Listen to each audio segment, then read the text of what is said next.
So, Jimmy, I was researching for this interview, and I put Jimmy Dunn in the Google machine, and I hit search, and then yeah, right? I knew, yeah, anything could possibly happen. But then I go to news, because I want to, what's the latest and greatest going on with Jimmy Dunn? The first thing comes up, I'll tell you the first link that came up here. This is verbatim. Her SUV plunged off a cliff. Then her sister went on Dr. Phil to accuse their father of murder. That's the first thing that came up. So I'm just checking in, Jimmy. Is everything all right over there? That's not me, because I know my sister doesn't have an SUV. Okay. Oh man, well, it's good to talk to you, and it's good to see not just bands but comedians going out live and doing gigs. We just had a great gig here, a benefit gig at Polar Park with Lenny Clark and Tony V. I saw that today on Facebook. I saw the pictures of it, and Lenny and Tony and a bunch of my friends were on that show, and it looked like they had a blast. Look, Lenny Clark, he is the most generous guy in all of New. He's the most generous comedian ever. If anybody needs to raise some money and they need to do it through a comedy show, Lenny's always the guy. He steps up for all of that stuff, and that looked like a hell of a show. It was fun. Bobcat Goldthwait was added at the last minute, and he came in and did a great set. And Christine Hurley was there, and she, I'm like, she's got to go on after Bobcat, and she came out and she owned the place. She's crazy. Yeah, she's awesome. She's always money. She's great. Everybody's back out doing stand-up. Bands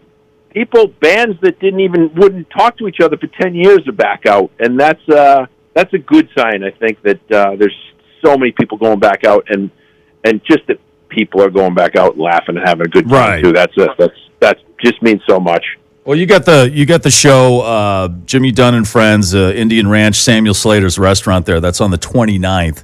I know you got Mark Riley on the bill, who's great. Who else is on the bill on that one? Mike Whiteman, who's one of my dear friends and a really, really funny guy.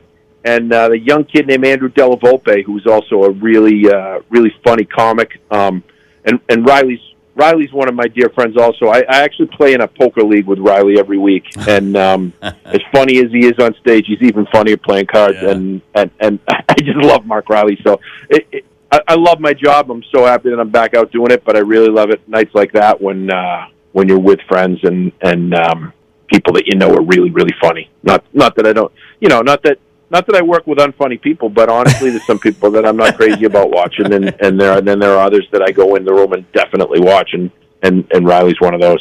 Yeah, I mean, it's good to have Mark Riley along on a multi-comedian show because, with his hockey referee experience, he can keep people in line, I think. He's got good training for that.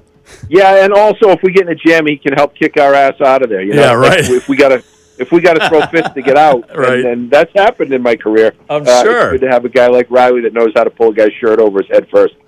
I want to ask, like, over the pandemic, were you doing the virtual stuff? Were you doing any of those drive-in comedy shows? No. Or anything like that? You weren't taking part in any of that stuff? None of it. So the virtual stuff, the Zoom comedy shows just couldn't have, to me, sounded like a worse idea. Yeah, so I declined all that online stuff. There's no soul in it to me. I would rather perform to the backup camera of my truck. I have no interest in staring into my computer screen and telling jokes. I firmly believe that stand-up comedy belongs in a room, in a crowd, and people laughing. And this isn't the right word because of the pandemic, but laughter is infectious, and you got to have a group. I mean, by definition, we're crowd pleasers if we're doing what we do right, and you got to have a crowd. So I took the year and just kind of hunkered down here. I worked on a bunch of other stuff, and I knew it would come back. It was just a matter of when does it come back, and now I'm happy to see that. And I would have liked to go out and make some money like everybody else. It's what I do for a living, but there was, I don't want to stand at a drive-in while people listen 10 seconds later in their car on the radio. It just didn't seem like, and not to say that some people didn't put on good shows, but not what I do. Right. There's a lack of energy there. Yeah, there's a lack of energy, and look, I stand-up comedian for a living, but I got into this because it's fun, and none of my friends were calling me after those shows going, "Oh, it was great." They were like, "Yeah, it is what it is." Yeah.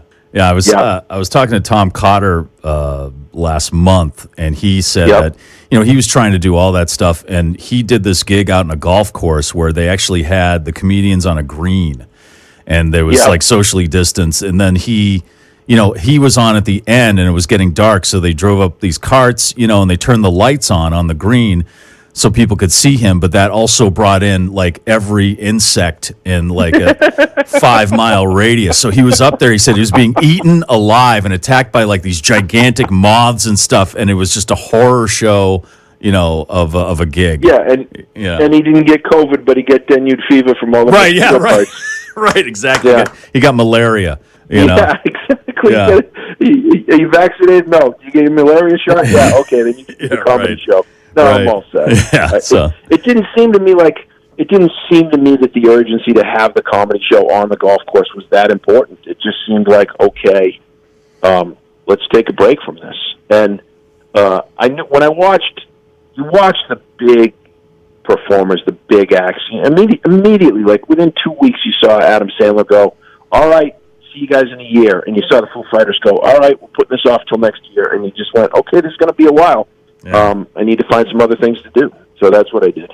You are also a writer on the show Loudermilk, which is one of my favorite shows. Oh, thank you. Which is on Amazon. One of the best written, clever. Each character is just so rich. Each character is like one of those shows where they could have their own show. And so is there going to be another season of Loudermilk? Boy, I sure hope so. I don't know anything. I know that they're trying, and I know that the people that make the show, the producers of the show, Bobby Mort, Peter Farrelly, and Bobby Farrelly, I know they're trying, and I sure hope so.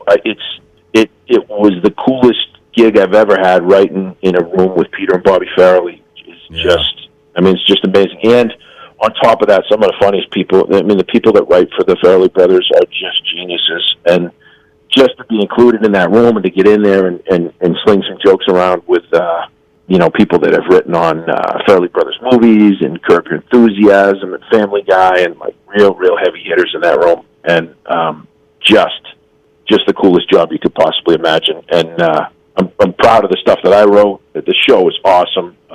It is. Brian Regan is so good in it, and he's amazing. Most people know Brian as a stand-up, but nobody knows his acting chops. And if you've never seen it, go on Amazon and look up Loudermilk just to see Brian Regan. Yeah. He's amazing. But it's a great show. And to answer your question, yes, I don't know, but I really hope so. Well, I'm kind of worried because Jeff Bezos now wants to launch more, penis rockets. And I'm afraid all that money's going to go from, Loudermilk into, this billionaire penis measuring contest that's going on currently. It's only been 2 weeks, and I'm already sick of billionaires shooting themselves into space. I'm sick of the jokes. I'm sick of it all already, and it's good luck to you, buddy. God. Yeah. If I had all that money, the last thing I would do is go into outer space. That would be the very last thing. What would be the first thing you did? I would have the first thing I would do is I would have a party somewhere. I would get an island somewhere, nothing creepy. And I would call ZZ Top and say, "What are you guys doing? you guys want to come play my island?" I'd put together a bit of a show. I'd have Mark Riley open. Yeah, Mark Riley open for ZZ Top. Oh, that's fantastic. Yeah, absolutely. That's the party when I hit the lottery. I would buy a Ford Raptor truck. I know I would do that, and I would get a big boat and I would go surf all over the world. That's what I would do, and I'd probably still pop into my friends' comedy shows like tonight when I go down to the Grog and just hang out with some of my buddies. Not necessarily to get on stage, but just to hang out with comedians. Maybe I'd open up. I might open up a comedy club, but I certainly wouldn't run it. I would give somebody money to run it, just so I could hang out with my friends, maybe on Maui or something. I don't know. I haven't thought it all through yet, but ZZ Top's the first call. Why don't you open up a comedy club in space? I am 100%. No, I'm not 100% sure, but I bet you somebody's already done a virtual comedy show in space somewhere on some stupid Zoom thing with a rocket ship background. You know what I mean? Yeah.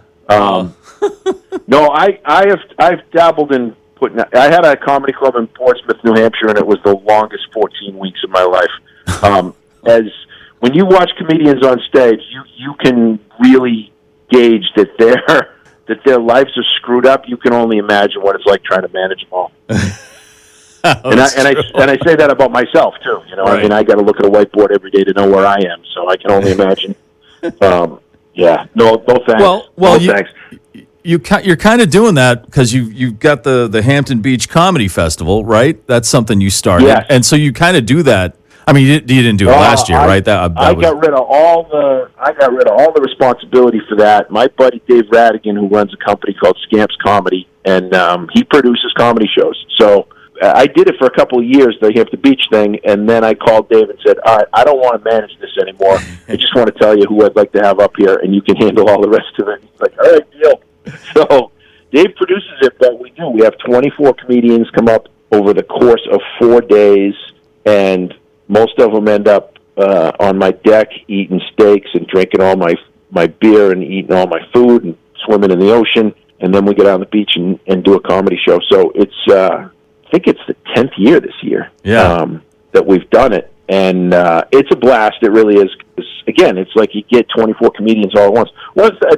The best part of getting together with comedians is when you put a whole bunch of them together. That's a blast. That's why our poker game's so fun. The softball league forever was a blast. And then sometimes you get to work on those all-star shows where there's a whole bunch of comedians hanging out, and that's the best part is being in the green room on those shows. Well, that's happening. That's going to happen in August, right? The Hampton Beach Festival.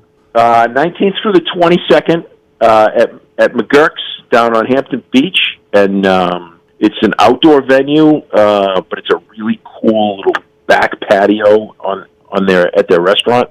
It holds like 150 people, and it's going to be it's a great setup. So I'm looking forward to that.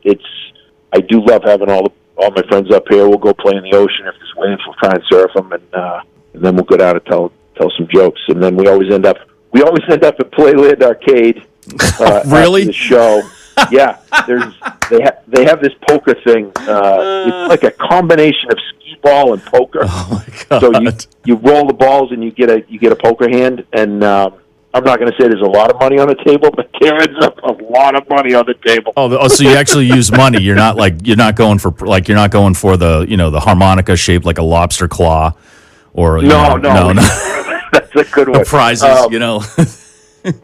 No, we use real cash, but okay. That's funny you say that because my kid's a millennial, and my kid the other day is like he's invested, and I go, I hope you're doing smart things with your money. He goes, I'm into crypto. You wouldn't understand what that is, and I go, I wouldn't understand fake currency, dude. I used to work in a skee ball arcade. That's right. 80,000 tickets for a teddy bear. I understand fake currency. I think that was I haven't been to Hampton Beach in a couple of years, but that was like one of the things I bought. We bought a bunch of things for friends to bring back, and one of them was there was like a shop near the casino there, ballroom, and they had the lobster claw harmonica. I bought a T-shirt that said, tell your to stop staring at my eyes, and all just classic beach, not just Hampton Beach stuff, man. Yeah, it's Hampton Beach stuff, but it's like Salisbury Beach and Old Orchard. It's like that, beach kind of. That's home for me. So when I was a kid, my mom and dad split up when I was a kid. So I grew up in Beverly, Massachusetts, but I spent every weekend and every summer up here on Hampton Beach where my mom lived. And so my first jobs were running all those games, all those rackets. I was the guy running the horse race that would go, here comes number 3 on the outside. It got followed by number 7. Oh, hey, wait a second. That guy's using 3 balls. Hey, that was my first job. I worked in the arcades, and then mini golf and the slot car track and all of that. And eventually all the way up to the casino ballroom where I got to open for a bunch of bands. I opened for REO Speedwagon at the casino. I opened for 38 Special at the casino, and then I got to do a Boston comedy all-star show at the casino, and that was the best one. That was just amazing. But when I was a kid, I used to ride my bike down there, and we'd sit on the back porch and listen to all the concerts, I've done that because, I did that for the Black Crowes once. They were sold out, and we walked up to the door, and they're like, there's no tickets. And we're like, oh, and the doors were wide open. Yeah. In the front, and the guy said, you can stand right here. I'm not going to say anything. And we listened for about 5 songs. It was pretty, pretty cool. But yeah, I used to do that same thing. We used to do that all the time, and back in the day, all the doors were wide open, and so you could sit on the back stairs and you could hear it. You were 20 feet away. I did that at I went down to the Beacon Theater. I was there for a whole week, and Tom Petty was doing residency at the Beacon, and stupid sold out, like $900 seats. You couldn't get in. But I sat on the loading dock with my son, and we got a bag of cheeseburgers from the place next door, and we listened to the show, and the security guy comes out, and he's like, hey, I'm not going to throw you out of here. Just stay out of the way. Okay, cool. And so the next night, he was there 5 nights in a row, so the next night we showed up with 2 bags of cheeseburgers, gave one of them to the security guy, nice. gave him a chocolate shake, and we got to sit there all week. It was awesome. That's awesome, man. We were 30 feet from the stage. We were on the loading dock listening to Tom Petty, and it was awesome. Those are serious dad points right there. Yeah. My son goes, what are we doing? We're going to see the Tom Petty show. I thought we couldn't get in. We can't. We can't. Without have a cheeseburger. That's right. Have a cheeseburger. Be nice to the security guy. Don't you know? That's it. Always do the security guy, man. That's concept number 1. Always be nice to the security guys. Well, you and your friends will be at Samuel Slater's in Indian Ranch coming up on July 29th. Get your tickets ahead of time. Samuel Slater's is nice. It's no casino ballroom, but you can get a good steak there. That's for sure. Yeah, you can get a great steak there, and we won't be opening for anybody. It'll be us. Yeah, so it's you, Mark Riley, and who else is on the bill again? Mike Whiteman and Andrew Della Volpe. And if you go to my website, jimmydunn.com, or just follow Jimmy Dunn on Instagram, there's a link there, too, to where you can get tickets to that show and pretty much any other show that I'm doing. So come see a show, even if it's not me. You're feeling healthy, you're feeling safe. We're back. Go see live stand-up comedy. We sat out for a year. Yeah. There are a lot of great comics that have some great new jokes. There's a lot of old comics that are doing the same jokes, and I fit somewhere in the middle of that. Right. Awesome. All right, Jimmy Dunn, thanks a lot, man. My pleasure.